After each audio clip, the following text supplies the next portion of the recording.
நிகழ்ச்சியில் வந்திருக்கிற அனைத்து நண்பர்களுக்கும் நண்பிகளுக்கும் என் அன்பார்ந்த வணக்கத்தை தெரிவித்துக் கொள்கிறேன். சூர்யா ஃபேன்ஸ் எல்லாத்துக்கும் மிகப்பெரிய வணக்கம். இப்போ நிகழ்ச்சியில் ரீசெண்டாக நம்ம அந்த கருப்பன் படம் பார்த்துருப்பாங்க. சூர்யா சார் நடிக்கிற எந்த ஒரு படமாக இருந்தாலும் சில காட்சிகள் அது வந்து உண்மையிலேயுமே ரியல் லைஃப்பில் நடக்குது. 7ஆம் அறிவு படம் பார்த்துருப்பீங்க. அதில் என்ன வந்து நடந்திருக்கு, ஒரு வைரஸ் வந்து நாட்டையே தாக்குற மாதிரி காமிச்சிருப்பாங்க. அதே போல் ரியல் லைஃப்லேயும் அந்த மாதிரி நடந்திருக்கு. அது கொரோனா வைரஸ்ன்னு மக்கள் எல்லாத்துக்குமே ரீசெண்டாக தெரியும்.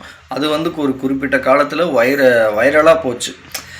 சூர்யா சார் நடித்த படங்கள் வந்து இப்படி வைரல் ஆகுதுன்னு சொல்லிட்டு எல்லாருமே ஒரு கண்டென்ட் வச்சு பேசிகிட்டு இருந்திருப்பீங்க. இப்போ அதே போல் கருப்பு மூவி பார்த்துருப்பீங்க. கருப்பன் படத்தில் ஒரு சில காட்சிகளை எடுத்துரையாக சொல்லுவாங்க. ஒரு இடத்துல அநீதி நடக்கும்போது அந்த தர்மம் இழக்கும்போது தர்மத்தை நிலநாட்ட ஒரு சாமி வந்து அவதரித்து கருப்பசாமி அவர்கள் வர்றாரு. வந்து அங்கே வந்து பார்த்துட்டு அந்த மாதிரி தர்மத்தை நிலநாட்டுவார். அதே போல் ரியல் லைஃப்பில் நடக்குதா இல்லையான்னு பார்க்கலாம் அப்படின்னு சொல்லிட்டு நம்ம சர்ச் பண்ணி பார்க்கும்போது அது முழுக்க ரியல் லைஃப்லேயும் அந்த மாதிரி நடக்க போகுதுங்க. இதை எத்தனை பேர் நம்புறீங்க? இப்போவே நான் உங்களுக்கு இதை ஆதாரத்தோடு நான் நிரூபித்து காட்டுறேன், சரிங்களா? இப்போது ரீசெண்டாக இப்போ நம்ம கருப்பன் படம் பார்த்தோம். எல்லாருக்குமே அது ஒரு கருப்பு சாமி உலகத்தில் அப்படின்னு சொல்லி எல்லாருமே நிறைய படம் பார்த்தோம். நிறையாருமே அதை ஒரு படமாக நினச்சிட்டு இருப்பீங்க. ஆனால் ரியல் லைஃப்பில் பார்த்தீங்கன்னா இது உண்மைதாங்க. ஏன் சொல்கிறேன்னா, இப்போ நம்ம கல்கிங்கிற ஒரு வேர்டு வந்து நிறைய பேர்த்துக்கு தெரியும். அது வந்து ஒரு சினிமா படம் பாணியில் நினச்சிட்ருப்பீங்க. கல்கிங்கிறது வந்து மகாவிஷ்ணுனோட 10வது அவதாரம்னு சொல்லுவாங்க. அவர் வரும்போது அவரோட அவதாரம் எப்படி இருக்கும்னா, கடைசி காலத்தில் தர்மம் அழியும் போது அவர் வந்து வெள்ளை குதிரையில் ஏறி வருவார்னு இந்து புராணத்தில் சொல்கிறாங்க. சரி, அப்போது கிறிஸ்தவ மதத்தில் எடுத்துட்டோம்னா இயேசு கிறிஸ்துவோட இரண்டாம் வருகை இயேசு கிறிஸ்துவோட இரண்டாம் வருகைன்னு சொல்லிட்டு அவரோட வருகை எப்படி இருக்குன்னு தெரியுங்களா? நம்ம இந்து புராணத்தில் படித்தோம் பார்த்தீங்களா, மகாவிஷ்ணுவோட இரண்டாம் அவதாரம் சேம் அதே மாதிரி தான் இருக்கும். வெள்ளை குதிரை ஏறி மிகப்பெரிய வாளுடன் வருவார் அப்படின்னு சொல்லப்பட்டிருக்கு. இதே நம்ம குரானில் எடுத்து படிக்கும்போது பாருங்கள், அதுலேயே அதே மாதிரி தான் இருக்கும்.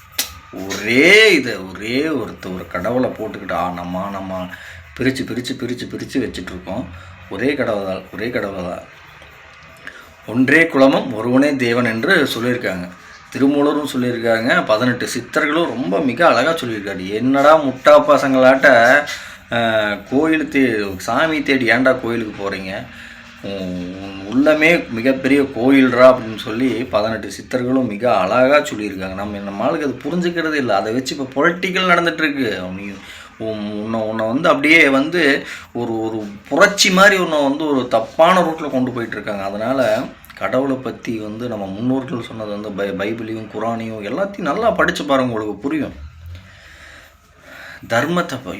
தர்மத்தை நிலநாட்டுறது பக்கம்தான் கடவுள் இருப்பாங்க. இப்போ உதாரணத்துக்கு அந்த ஏன் கருப்பன் படத்தை நம்ம இப்படி சொல்ல போகிறோம்னா, இப்படி கடைசி காலத்தில், அதாவது தப்பு பண்ணுறவன், இந்த கொலை பண்ணுறவன், இந்த காசை கொள்ளையடிக்கிறவன், இவனுக்கெல்லாம் கடைசி காலத்தில் ஒரு மிகப்பெரிய ஆப்பு உண்டு. இவன் தான் இந்த கடைசி காலத்தில் மிகப்பெரிய உச்சத்தில் இருப்பான். இந்த எப்படி சொல்கிறது, மக்கள் வரி பணத்தை கொள்ளையடிக்கிறது, மக்களோட ரத்தத்தை உறிஞ்சிறவன். அந்த கடைசி காலத்தில் கலியுகம் முடிவில், இது கலியுகம்னு சொல்லுவாங்க. இந்த கலியுகம் வந்து இப்போ வந்து 27 முறை நம்ம இதே மாதிரி வாழ்ந்துருக்கோம். இதே மாதிரி நம்ம முடிஞ்சிருக்கு. 27வது கலியுகம் இது. இந்த கலியுகத்தில் இப்படி நடக்க போகுது. ஏன்னா நம்ம வந்து இப்போ தப்பான ரூட்டில் போயிட்டுருக்கோம். மக்கள் எல்லாருமே தப்பான அதை வந்து டைரக்டர் வந்து அழகாக எடுத்து சொல்லியிருக்காங்க. அந்த கடவுளையே அவர் வந்து, நீங்கள் சூர்யா சார் கடவுளாக இருக்கும்போது சொல்லுவார், நான் இப்படியெல்லாம் கஷ்டப்படுறேன், வந்து நீங்கள் வந்து சக்தியெல்லாம் இல்லாமல் பயன்படுத்தி காட்டுங்க சொல்லுவார். அந்த மாதிரி நம்ம ஒரு சுச்சுவேஷனில் வந்து மிகவும் ஒரு ஆபத்தான வழியை நோக்கி நம்ம போயிட்டுருக்கோம். இப்போ என்னமோ ரீசெண்டாக நம்மளாம் நினச்சிட்ருப்போம், காசு இருந்தால் தான் லைஃபு, பணம் இருந்தால் எல்லாமே கிடைக்கும் அப்படிங்கிறத விட, பணத்தை விட இங்கே வந்து தர்மம் ரொம்ப முக்கியமாக இருக்குது. நம்ம வந்து நம்மளோட வயிற்று பசியை மட்டும் நம்ம அடக்குனா அதுக்கு பேர் தர்மம் இல்லை. பக்கத்தில் இருக்கிறான் பார்த்தீங்களா, அவன் பசியில் இருந்தால் கூட அவன் பசியை அவனோட பசிக்கு நம்ம சாப்பாடு கொடுத்துட்டு நம்ம அதை சாப்பிட்றோம் பார்த்தீங்களா, அங்கே தான் தர்மம் இருக்குது, அங்கே தான் நீதி இருக்குது, அங்கே தான் கடவுளும் இருக்காங்கன்னு சொல்லிட்டு தெளிவாக சொல்கிறாங்க. இப்போ அதை பற்றி தான் நான் இன்றைக்கி கருத்தாக உங்கள்கிட்ட சொல்ல போகிறேன்.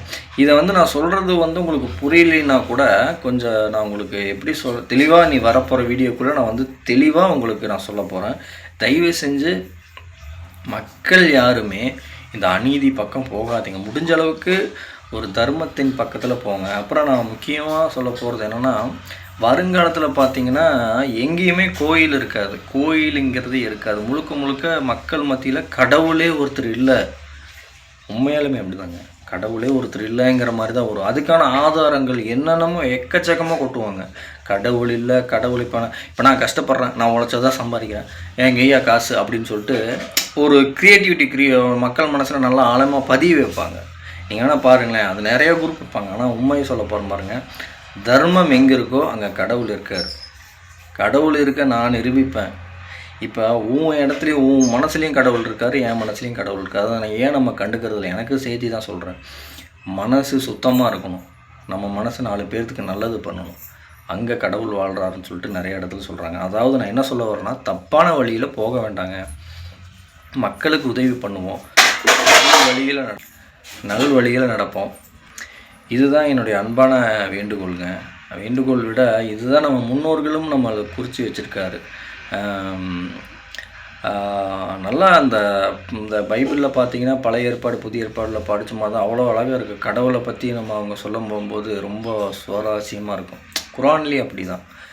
ரொம்ப குரானில் எப்படி சொல்லியிருக்கிறாங்கன்னா, கடவுள் அது குரானை படிக்கும்போது உங்களுக்கு கடவுள் மேலே அதிக பயம் வந்துடும். மக்கள் மத்தியில் நீங்கள் மக்களுக்கு எப்படி உதவிகரமாக இருக்கணும் அப்படிங்கிற மாதிரி ஒரு குரான் இருக்கும். பைபிள் எப்படின்னா பாவ மன்னிப்பு சம்மந்தப்பட்டதாகவே இருக்கும். ஆனால் கடவுள் அவர் தான், ஒரே ஒரு ஆள் தான். மாற்றி முன்னோர்கள் அப்படி ஒரு கொண்டு வந்துட்டாங்க, நம்ம மக்கீழ அப்படி கொண்டு வந்துட்டாங்க. இந்து புராணில் பார்த்தோம்னா கடவுள் மேலே ஒரு பயமும் இருக்கும், அதே சமயம் யார் தான் கடவுளுங்கிறத காட்டிக்காத மாதிரியும் இருக்கும். அந்த மாதிரி ஒரு உலகத்தில் கடவுள் பைபிளையும் குரான்லேயும் போட்டிருக்கிற மாதிரி தெளிவாக நம்ம நடந்துட்டால் நமக்கு பிரச்சனை இல்லைங்க. உண்மையாலுமே கருப்பன் படத்த நிகழ்ச்சியில் கடைசியில் அந்த குதிரையில் வந்துற மாதிரி கண்டிப்பாக வருவார். இது முழுக்க 100% உண்மை. இப்போ நான் சொல்கிறதெல்லாம் இலக்காரமாக பார்ப்பாங்க சில பேர். ஆனால் இதே வீடியோவை கூடிய விரைவில் உலகமே சர்ச் பண்ணி பார்ப்போம். அப்போ நான் உயிரோடு இருப்பேனா எனக்கே தெரியல. ஆனால் இந்த வீடியோ இன்றைக்கி இல்லைனாலும் என்றைக்காவது வைரல் ஆகும். ஓகேங்க, மறக்காமல் நம்ம சேனலை சப்ஸ்கிரைப் பண்ணிக்கோங்க. டேக் கேர், பாய்.